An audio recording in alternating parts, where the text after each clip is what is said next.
Assalamualaikum warahmatullahi wabarakatuh. Teman-teman, masih bersama saya Juari Eskom Mkom pada mata kuliah jaringan komputer 2. Pada jaringan komputer 2 ini kita akan belajar terkait dengan teknologi wireless.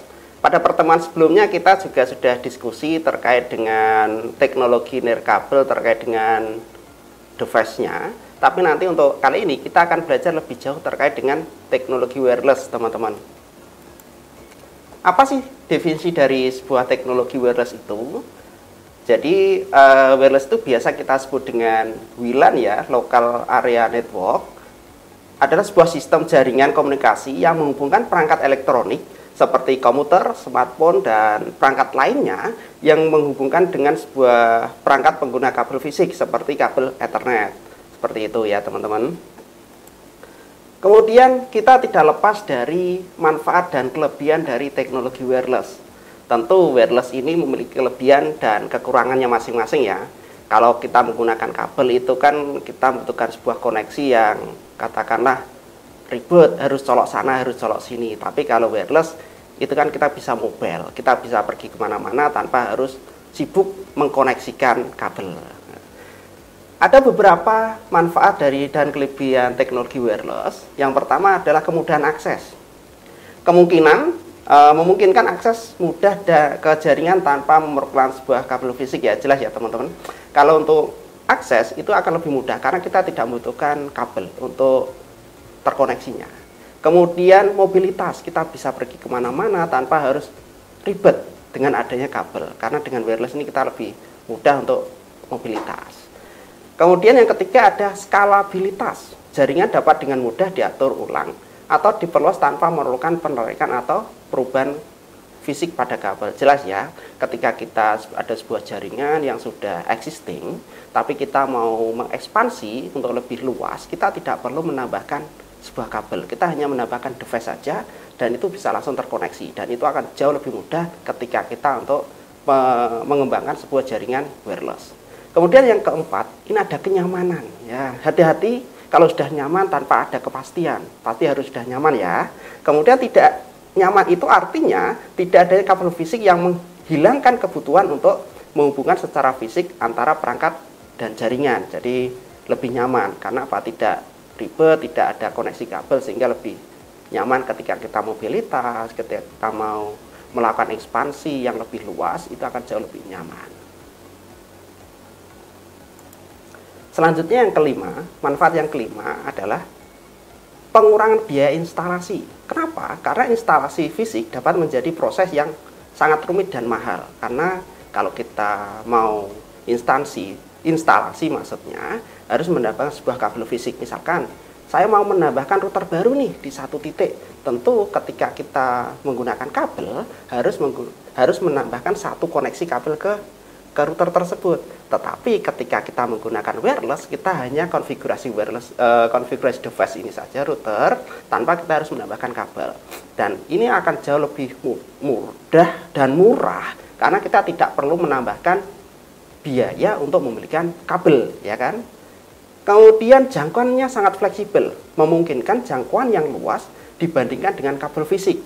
Tetapi di sini ada beberapa wireless dia memiliki batasan jangkauan ya, bukan berarti ini jangkauannya luas itu tidak terbatas, tidak, tetapi dia memiliki sebuah batasan. Misalkan jaringan 3G atau 4G atau 5G itu pun juga memiliki sebuah batasan jangkauan tersendiri.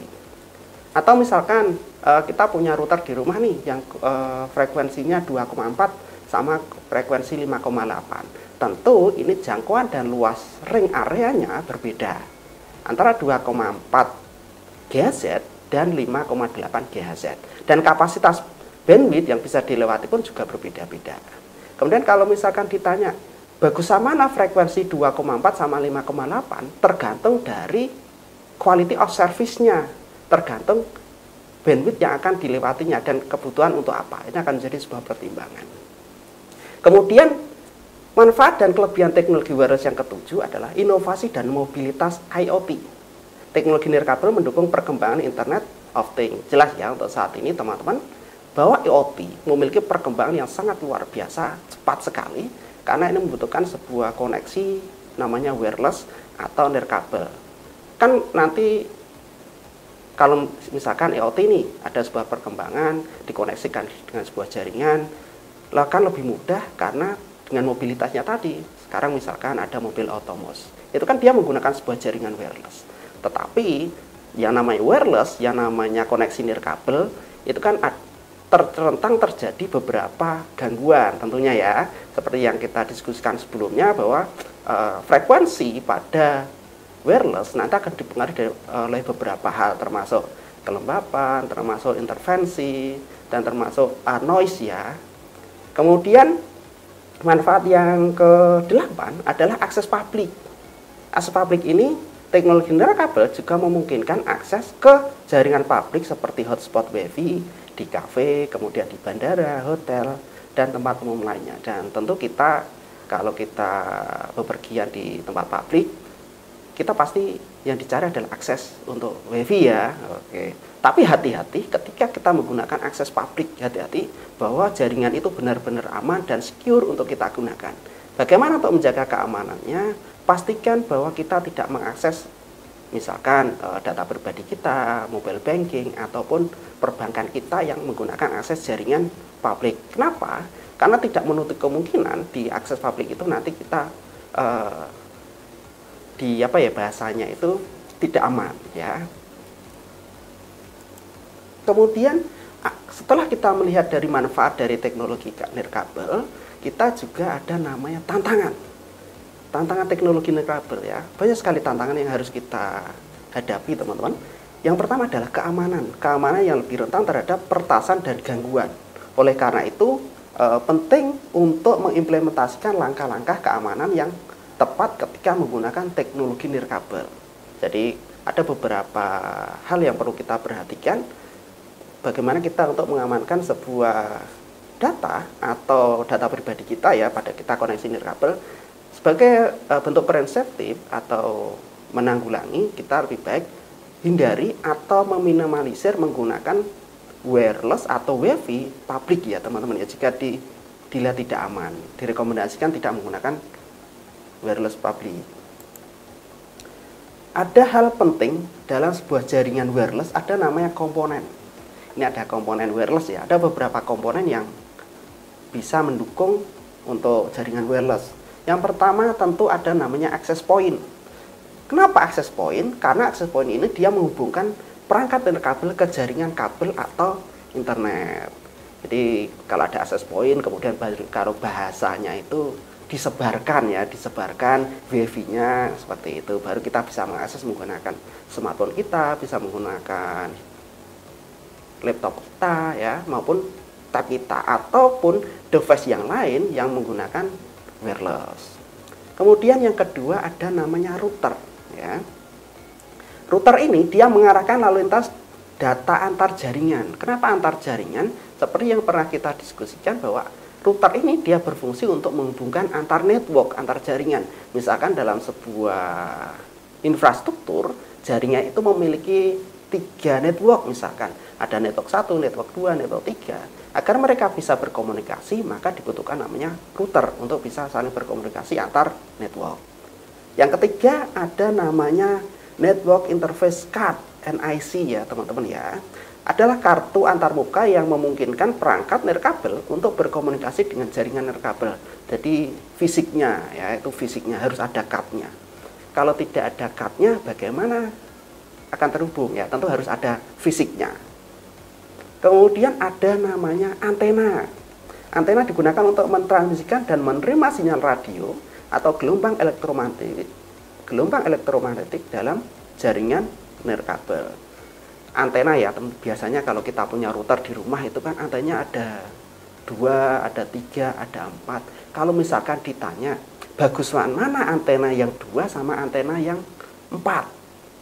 Oke ya. Kalau misalkan jadi antena ini dia akan mengeluarkan namanya gelombang atau frekuensi. Ya. Kalau semakin banyak otomatis nanti frekuensi semakin kuat. Bukan semakin banyak frekuensinya, tapi gelombang frekuensinya dia semakin kuat.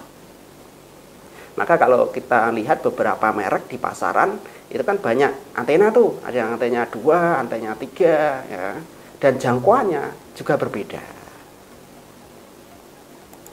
Selanjutnya komponen wireless yang kelima ada switch. Kalau tadi ada router, kalau router tadi adalah dia menghubungkan antar network, misalkan ada 3 network, dia bisa menghubungkan. Tetapi kalau switch ini dia memungkinkan mengatur dan mengalihkan lalu lintas data antar perangkat. Jadi dia satu network ya, kalau switch itu dia satu network. Kalau dipecah gitu ya, kalau bahasa awamnya, misalkan saya punya sumber internet satu nih, saya punya komputer atau laptop 5, agar bisa 5 komputer itu bisa berkomunikasi, maka harus pasang kabel. Nah, ini membutuhkan namanya switch. Ada beberapa jenis switch ya, yang ada 2 jenis switch. Switch itu ada switch manajemen dan unmanajemen. Apa bedanya?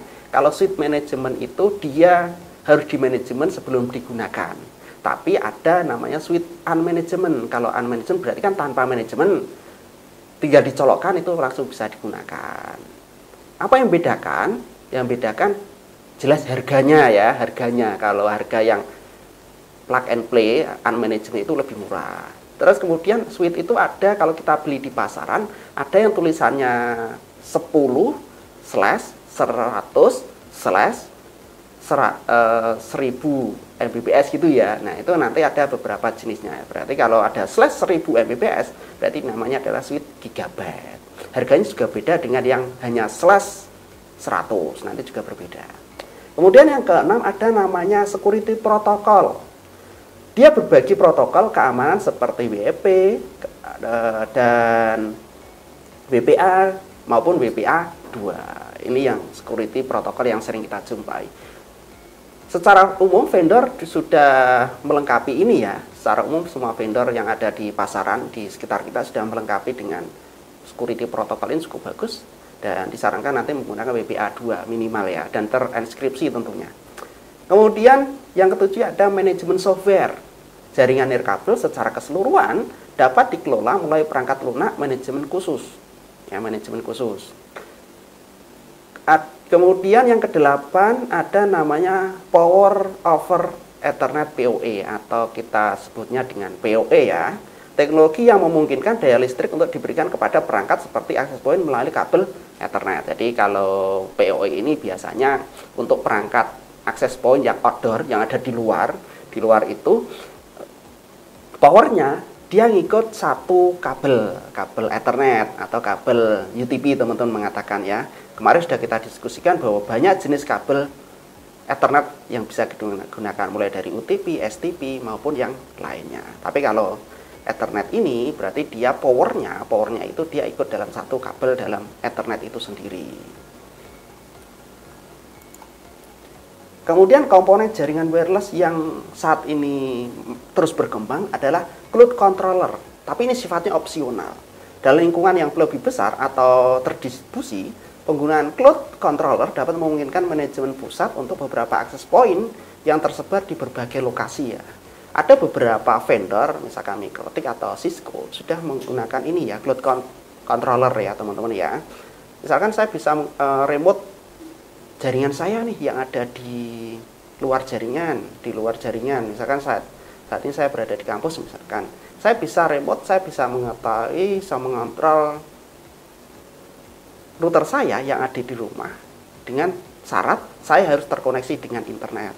Ya, banyak vendor sekarang sudah menggunakan ini ya, teman-teman, yang sudah berkembang. Atau mungkin teman-teman bisa menggunakan VPN atau bisa menggunakan VPS ya. Jadi kita bisa menggunakan itu untuk controller device kita ataupun router kita.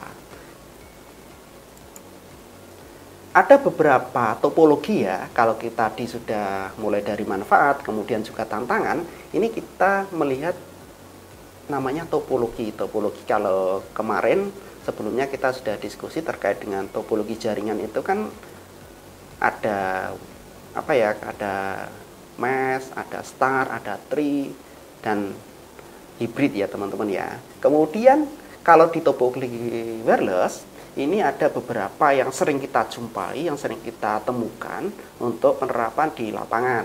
Tapi secara umum hanya beberapa yang sering kita gunakan ya teman-teman ya. Ini ada namanya infrastruktur, mode infrastruktur ya. Berarti dia membutuhkan sebuah infrastruktur agar access point ini atau wireless ini bisa digunakan. Dia harus ada access point-nya, dikonfigurasi, kemudian ada dihubungkan dengan yang lain. Maka dia namanya terinfrastruktur. Ada istilahnya adalah ad hoc atau mode ad hoc. Namanya ad hoc berarti kan sementara. Nah, jadi dia tanpa membutuhkan infrastruktur, sehingga device-nya dia langsung connect gitu ya. Connect-nya hanya sementara. Tapi kalau untuk yang infrastruktur, dia yang lebih luas. Kemudian kalau mesh topologi ya, seperti topologi mesh teman-teman.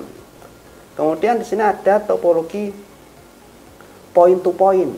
Point to point itu berarti satu access point, satu station. Mereka saling terhubung. Misalkan ini saya contohkan ada di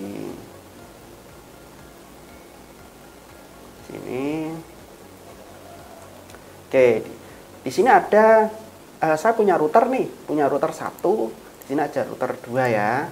Oke, kalau ini terhubung, ini dihubungkan, ini terhubung dengan ini point to point. 1, dia lawannya 1. Kalau bahasa kalian mungkin mengatakan single ya, 1 lawan 1 itu point to point. Kemudian kalau point to multi point berarti dia access point, kemudian dia access point stationnya lebih dari 1, bisa 2, bisa 3, bisa 4, tapi dia bisa berkomunikasi. Seperti ini contohnya misalkan.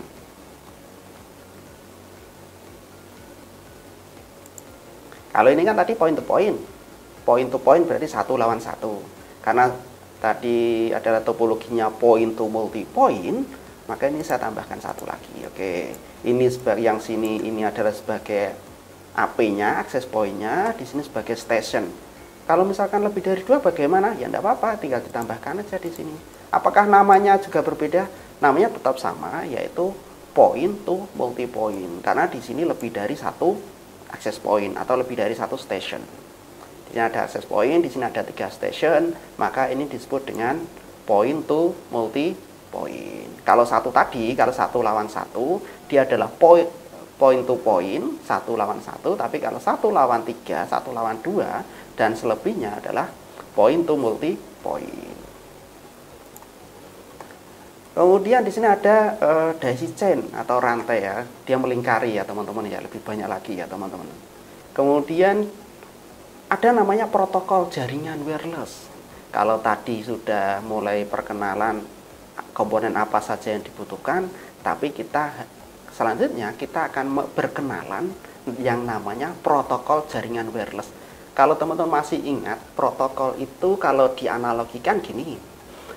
Saya punya rumah nih, saya sudah punya alamat. Alamat itu ibaratnya adalah IP ya, alamat IP address-nya. Kemudian IP-nya sudah tahu nih, alamat rumahnya sudah tahu, rumahnya sudah tahu. Tapi kan kita belum bisa masuk. Ya, kita belum bisa masuk. Protokol itu kayak misalkan saya punya pintu di depan, pintu utama, pintu belakang, pintu samping kanan, samping kiri, jendela kanan kiri. Nah, untuk masuk ke rumah saya, pintu mana yang dibuka? Oh, ternyata yang dibuka adalah pintu belakang. Berarti yang dibuka adalah protokol belakang. Nah, sama seperti itu. Jadi kalau dianalogikan protokol seperti itu ya, IP sudah tahu, alamat sudah tahu, tempatnya sudah tahu, ternyata mana yang dibuka? Ternyata yang dibuka adalah pintu belakang. Nah, sama seperti itu kalau dianalogikan protokol seperti itu. Berarti kalau protokol di wireless ini sekarang sudah berkembang ya teman-teman ya, mulai berkembang. Tapi yang sering kita jumpai ini adalah protokol Wi-Fi 802.11. Ya ini ya, 802.11. Tapi perlu diingat ada beberapa vendor dia memiliki protokol tersendiri. Misalkan kayak di Mikrotik itu dia memiliki Nextstream ya, dan Nextstream versi 2 dia memiliki protokol. Kelebihannya protokol kalau di Nextstream punyanya Mikrotik, dia kan hanya bisa berkomunikasi dengan protokolnya dia sendiri. Dia ditambah ketika terkoneksi dengan device yang lain dia tidak bisa. Maka dia eksklusif. Artinya apa? Dia hanya bisa koneksi dengan device-nya sendiri. Tapi kalau misalkan menggunakan protokol ini 802.1 ini kan standar. Artinya semua device pasti menggunakan protokol ini agar device itu bisa berkomunikasi. Oke, di sini ada beberapa penjelasan. Protokol ini didirikan oleh serangkaian standar. Ya, karena standar dari IEEE ini ya, yang memiliki variasi seperti 802.11, 2.11a, B, G, N sampai dengan dan seterusnya sampai dengan AX ya. Dan sekarang sudah berkembang adanya Wi-Fi 6 ya. Setiap variasi memiliki kecepatan dan fitur yang berbeda serta menggunakan frekuensi yang berbeda dalam rentang 2,4 GHz dan 5 GHz. Seperti yang sudah sampaikan di awal tadi bahwa frekuensi yang bisa kita gunakan adalah 2,4 dan 5 GHz. Bagaimana kalau kita menggunakan frekuensi di luar itu? Ingat, setiap penggunaan frekuensi ada sebuah regulasi di negara tersebut. Karena kita berada di Indonesia, maka kita harus mematuhi undang-undang regulasi penggunaan frekuensi yang ada di negara kita, yaitu 2,4 dan 5,8. Bagaimana kalau lebih dari itu? Yaitu berarti kan bertentangan dengan aturan dan undang-undang yang berlaku di negara kita. Kemudian ada namanya protokol Bluetooth. Nah, siapa yang masih menggunakan Bluetooth? Sama ya, kita sering menggunakan Bluetooth. Mungkin 5 tahun ke belakang kita pernah menggunakan Bluetooth. Itu teknologi yang sudah canggih ya. Nah, ternyata Bluetooth ini adalah sebuah protokol yang umum digunakan untuk menghubungkan perangkat nirkabel dalam jarak pendek seperti headset, kemudian keyboard dan mouse dan sebagainya. Kemudian seperti audio HD ya teman-teman ya, dan PAN personal area network ini juga sebuah Bluetooth ya, Bluetooth teman-teman. Dan protokol ini pun sekarang juga masih eksis digunakan ya teman-teman untuk jaringan pendek ya, Bluetooth ya teman-teman. Bahkan berkembang ya untuk headset ini kan sudah menggunakan wireless ya, Bluetooth ya teman-teman ya. Kemudian ada namanya protokol Zigbee ya, Zigbee. Protokol yang umum digunakan dalam aplikasi Internet of Things. Zigbee bekerja pada frekuensi radio rendah dan memiliki konsumsi daya yang rendah. Jadi kalau biasanya untuk Zigbee ini dia digunakan untuk perangkat IoT ya. Perangkat IoT itu Internet of Things. Dan ini juga akan terus berkembang. Kemudian ada protokol Z-Wave. Wah, ada yang baru tahu? Nah, sama ya. Protokol ini biasanya digunakan untuk smart home. Biasanya digunakan untuk smart home sih. Kalau untuk Z-Wave ini seperti Zigbee, Z-Wave juga dirancang untuk perangkat IoT ya. Kemudian konsumsi daya yang rendah. Salah satu kelebihan Z-Wave adalah interoperabilitas. Sementara antar perangkat berbeda-beda dari berbagai produsen. Jadi kalau misalkan ada beberapa vendor untuk smart home, ini sebagai solusi, ini sebagai alternatif bahwa kita bisa menggunakan protokol Z-Wave. Nah, kemudian yang selanjutnya adalah protokol cellular network 5G dan 4G ya teman-teman ya. Jadi memungkinkan koneksi ke internet melalui jaringan seluler. Meskipun awalnya dirancang untuk koneksi seluler, teknologi juga digunakan untuk hotspot nirkabel dan menghubungkan perangkat lain ke internet teman-teman ya. Jadi kalau kita saat ini mulai berkembang dan mungkin di beberapa wilayah sudah aktif 5G ya teman-teman ya, 5G sudah bisa digunakan dan ini memiliki kecepatan yang lebih cepat daripada generasi sebelumnya. Dan saat ini sudah berkembang 6G ya, sudah berkembang ke 6G. Tapi handphone saya masih supportnya 4G ya, segera di-upgrade ya kalau seperti itu ya teman-teman ya. Kemudian ada namanya protokol NFC. Nah, kita pasti nggak asing lagi ya NFC ya, yang sering tap itu ya, uang. Kemudian protokol yang memungkinkan pertukaran data nirkabel dalam jarak sangat dekat, biasanya beberapa sentimeter. NFC sering digunakan dalam pembayaran nirkabel ya, identifikasi dan pertukaran informasi antar perangkat. Sehingga kenapa ini katakan sangat dekat? Karena kita kalau menggunakan kartu NFC dan handphone kita kan harus didempetkan seperti ini ya, karena dia harus dekat untuk membaca card-nya itu, NFC-nya. Untuk membaca identifikasinya harus jarak dekat. Kalau jauh dia tidak bisa ya, harus didekatkan seperti ini, ditempel ya, ditempel. Misalkan kayak pembayaran tol itu ya, kan harus ditempelkan. Itu menggunakan NFC. Kenapa tidak menggunakan wireless saja? Mungkin teknologi yang belum support ya.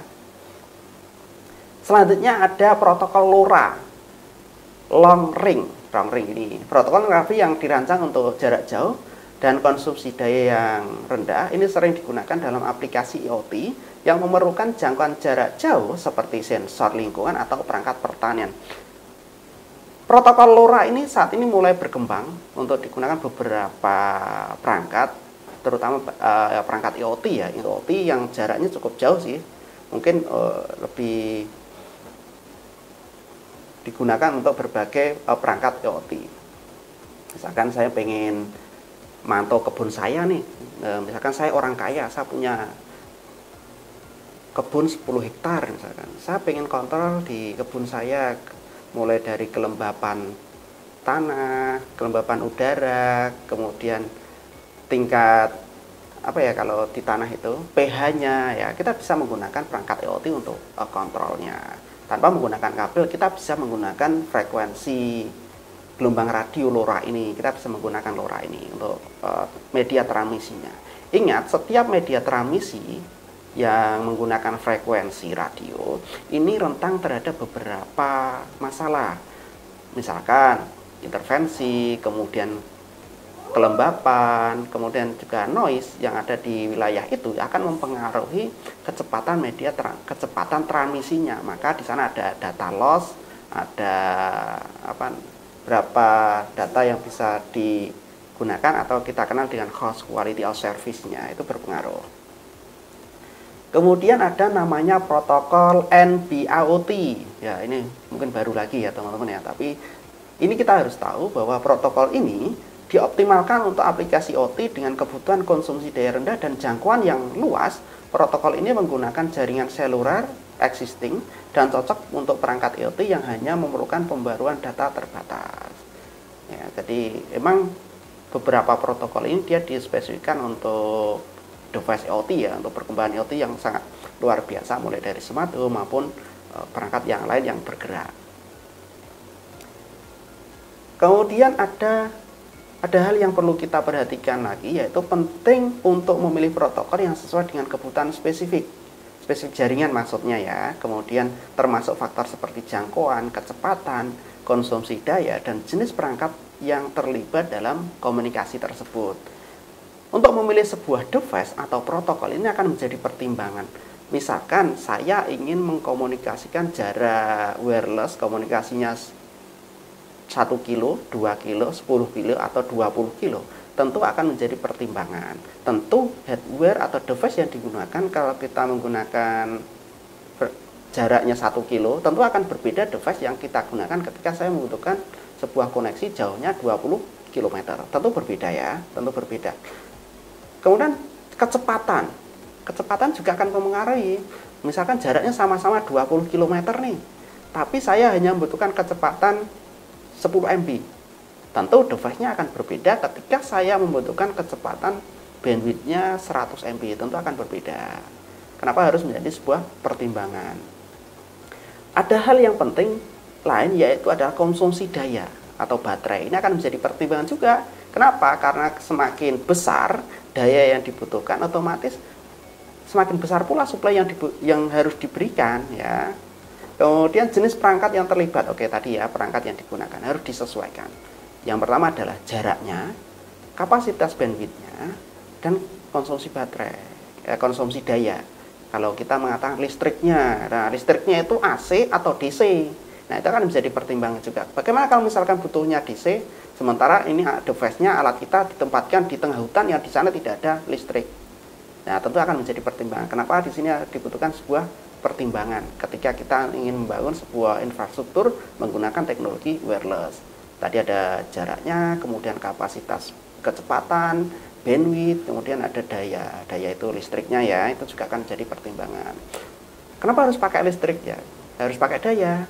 Ya bagaimana sebuah device itu akan bisa berfungsi tanpa adanya daya. Kalau tadi kita sudah membahas terkait dengan topologi dan protokolnya, kemudian kita juga ada hal yang sangat penting, yaitu keamanan. Ya, ada beberapa keamanan yang harus kita gunakan, mempertimbangkan menggunakan teknologi wireless. Yang pertama, kita harus menggunakan enkripsi ya. Itu jelas ya, kita harus dienkripsi agar nanti kita tidak disadap atau mata-matai, bahasanya seperti itu. Kemudian kita harus memilih password yang kuat. Kenapa harus memilih password yang kuat? Karena kalau kita menggunakan password default, misalkan 0, 1, 2, 3, 4, 5, 6, 7, 8, 9, atau QWERTY, atau Bismillah, atau Alhamdulillah, itu kan password default yang sering kita gunakan. Hindari menggunakan password seperti itu. Maka kita digunakan untuk memilih password yang kuat, yaitu dengan mengkombinasikan alfabet, huruf besar dan huruf kecil. Kemudian kita juga dikombinasikan dengan menggunakan simbol, misalkan titik koma, kemudian ataupun yang lain, tanda seru atau pagar. Itu akan jauh lebih kuat. Kemudian kita juga bisa menggunakan WPA3 jika device tersebut sudah support pada WPA3. Tapi ada beberapa device sih yang belum support terkait dengan WPA3, dia masih menggunakan WPA2. Setidaknya kita bisa menggunakan WPA tertinggi yang ada di device itu. Kemudian kita juga harus merubah nama default SSID. Misalkan saya menggunakan, mohon maaf, misalkan saya sebutkan sebuah brand, misalkan saya menggunakan TP-Link misalkan ya, wireless TP-Link atau access point TP-Link, itu kan ada TP-Link tipe sekian. Silakan nanti bisa diedit, bisa diganti nama SSID-nya. Jangan default bawaan pabrik atau vendornya ya, tapi kita juga bisa dirubah sesuai dengan keinginan kita. Boleh nama tempat atau mungkin nama kita, bolehlah ya. Terserah, kalau nama SSID itu terserah mau diganti apa sesuai dengan keinginan kita ya. Pas saya mau seru-seruan nih, saya maunya nggak mau kayak SSID yang standar, boleh silakan. Yang penting yang enak untuk dibaca dan dilihat. Kemudian di sini ada namanya pemisahan jaringan tamu dan internal. Dalam sebuah jaringan itu kan ada jaringan utama dan ada jaringan pendukung ya. Misalkan di sini ada untuk tamu, kita digunakan network berbeda, internal berbeda. Ini apa? Untuk menghindari ketika terjadi attack atau sebuah serangan. Setidaknya harus dipisahkan ya antara jaringan tamu dan internal. Misalkan saya punya sebuah perusahaan, untuk jaringan internal perusahaan tentu akan saya pisahkan dengan jaringan di luar perusahaan. Untuk apa? Untuk memudahkan atau memitigasi ketika terjadi sebuah serangan. Atau misalkan ada yang usil nih, mau coba-coba ya, setidaknya ada beberapa step yang harus dilalui. Kemudian ada harus menggunakan MAC address filtering. Ada beberapa vendor yang ada di pasaran, yang ada di sekitar kita, itu sudah default ya, dia biasanya sudah dilengkapi dengan MAC address filtering. Jadi ada yang dibatasi, jadi hanya beberapa MAC address yang diizinkan masuk atau diblok nih. Misalkan saya punya handphone, semua device yang punya wireless tadi kan ada NIC tadi, ada hardware-nya, ya itu tadi. Jadi yang di filtering adalah MAC address-nya, perangkat fisiknya. Kalau misalkan saya punya handphone nih, hanya diizinkan di access point ini, berarti diizinkan. Kemudian pemutusan SSID broadcasting, ini harus diputus ya, ketika ada broadcast yang berlebihan harus di-cut ini ya. Kemudian pemantauan jaringan reguler, ini penting bagi seorang network administrator, harus rajin atau rutin bahkan terjadwal untuk memantau sebuah jaringan secara reguler, secara teratur. Kenapa? Untuk memastikan bahwa tidak ada seseorang atau ada akses yang masuk tanpa izin ya, ada izin. Pak, tapi kan saya bisa melakukan, lihatnya di log. Oke, lihat di log. Log itu kan hanya semacam history ya dalam sebuah jaringan. Kemudian perlunya ada firewall dan intrusion detection preventive system ya. Kita bisa menambahkan firewall, kita bisa menambahkan software IDS, boleh seperti itu jika memungkinkan ya teman-teman ya. Kita bisa masang firewall, kita juga bisa memberikan intrusion detection system. Jadi ketika ada serangan, ada attack, ada misalkan ada sesuatu traffic yang tidak wajar atau anomali, bisa terdeteksi lebih awal. Maka ini pentingnya di sebuah jaringan wireless, kita juga memberikan sebuah firewall dan IDS system. Kemudian ada yang lebih penting, yaitu kita harus update firmware dan keamanan yang teratur. Ada beberapa vendor yang memberikan sebuah fasilitas untuk update firmware mereka agar lebih secure atau lebih aman digunakan. Tapi ada beberapa mungkin produk yang lama yang mungkin lebih dari 10 tahun dia sudah tidak disupport, juga ada yang seperti itu. Tapi secara umum vendor saat ini dia sudah memperhatikan terkait dengan secure keamanan oleh penggunanya. Itu sangat diperhatikan untuk saat ini. Selanjutnya ada namanya VPN. Pertimbangkan untuk menggunakan VPN ya. VPN itu Virtual Private Network. Di sekitar kita ada VPN secara gratis, juga ada yang berbayar. Kalau misalkan ditanya bagusan mana yang berbayar sama yang gratis, kalau saya rekomendasikan yang berbayar. Itu akan jauh memang tidak ada resiko yang menjamin bahwa resikonya tidak ada, tetapi resikonya jauh lebih kecil dibandingkan yang gratis ya. Biasa menggunakan apa teman-teman VPN-nya? Gambar kelinci atau gambar kuda? Atau gambar yang lain, gambar naga ya. Oke. Kemudian menggunakan sertifikat digital. Jika memungkinkan kita bisa menggunakan sertifikat digital jika memungkinkan ya. Kemudian kalau kita sudah belajar terkait dengan keamanan jaringan, tentu selanjutnya adalah bagaimana ketika wireless atau sebuah jaringan itu ada kendala, ada masalah, ada trouble. Selanjutnya adalah bagaimana kita troubleshoot pada jaringan wirelessnya. Yang pertama adalah kita bisa melakukan identifikasi masalah yang pada jaringan wirelessnya ya, diidentifikasi jaringannya. Misalkan, kok nanti jangan-jangan wirelessnya yang mati, akses point-nya yang mati.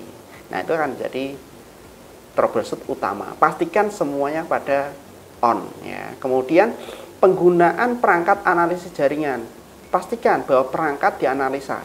Ini topologinya, kemudian setting IP-nya, MAC address-nya, harus dipastikan bahwa ini sudah sesuai dengan network-nya. Penggunaan perangkat analisis jaringan, ya pastikan ini sudah sesuai ya, sudah sesuai mulai dari IP address, subnet mask-nya, gateway-nya, dan lain-lain harus sudah sesuai dengan jaringan itu. Kemudian harus pengaturan dan konfigurasi yang benar. Kenapa harus benar? Ingat bahwa wireless atau jaringan ini adalah komputer. Dia hanya mengenal 0 dan 1, ya dan tidak. Dia tidak mengenal perasaan. Ya. Jadi pastikan bahwa konfigurasi benar, ya dan tidak. Jadi dia tidak kenal perasaan, sudah disetting, perasaan sudah benar. Ingat, ini komputer, dia tidak kenal perasaan. Ya. Yang dia tahu adalah 0 dan 1, bahasa biner ya, masih ingat ya.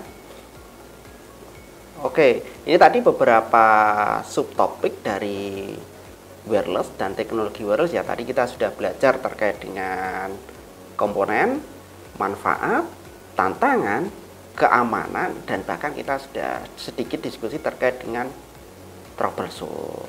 Demikian untuk pertemuan hari ini. Saya akhiri, kurang lebihnya mohon maaf. Assalamualaikum warahmatullahi wabarakatuh.